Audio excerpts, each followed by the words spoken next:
Hello students, this is the last video of tenses part 4. With this we'll finish the topic of the tenses. For other 3 parts of the video, you can go to the description box where the links are given. Now let's start with it. This part we are going to discuss with future tense. The first category is future indefinite tense, or it is also called simple future tense. Now what is the structure here? We are having subject plus will or shall. Future के लिए हम जो helping verb use करते हैं that is will और shall plus verb one means with will shall we always use first form of the verb and finally we are having object. Now the question is where we are to use shall and where will is used. For that I have the answer on the slide. Shall is used with I and we, whereas will is used with he, she, it, you, they, any name like he will, she will, it will, you will, they will, or Mohit will, and I shall, we shall. But sometimes you might have seen that with I or we also use will, like I will come, we will come.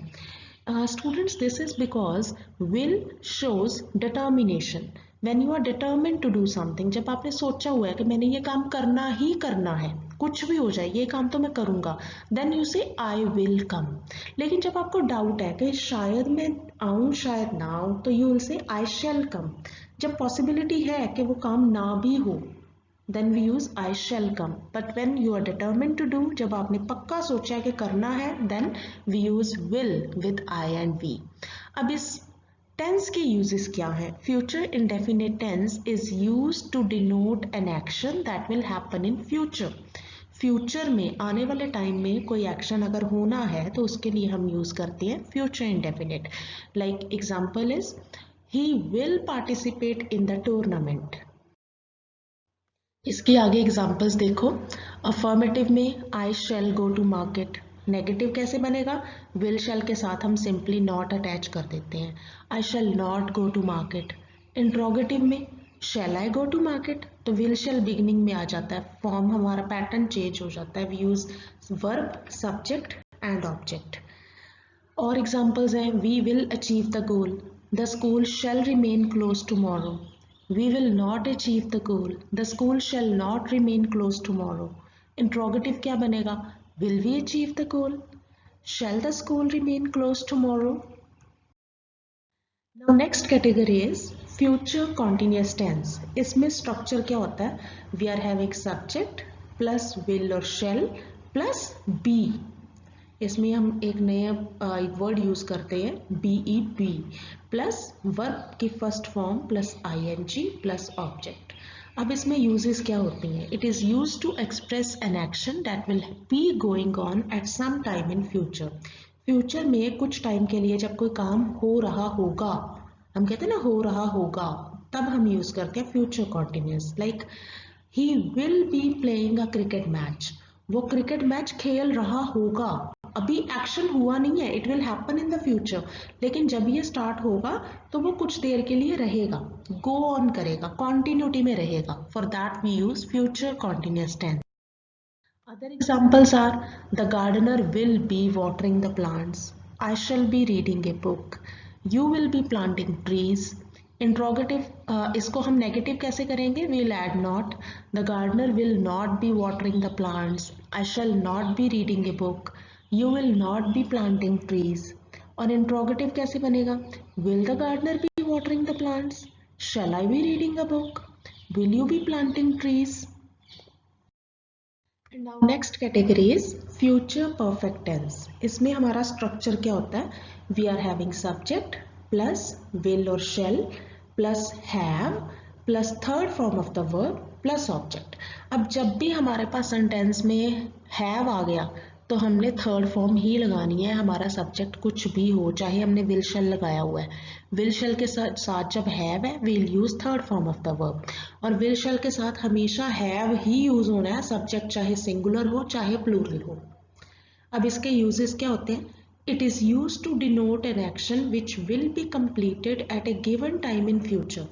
Future में कोई action जब complete हो जाएगा उसके लिए हम use करते हैं future perfect tense. For example I shall have completed my assignment before evening.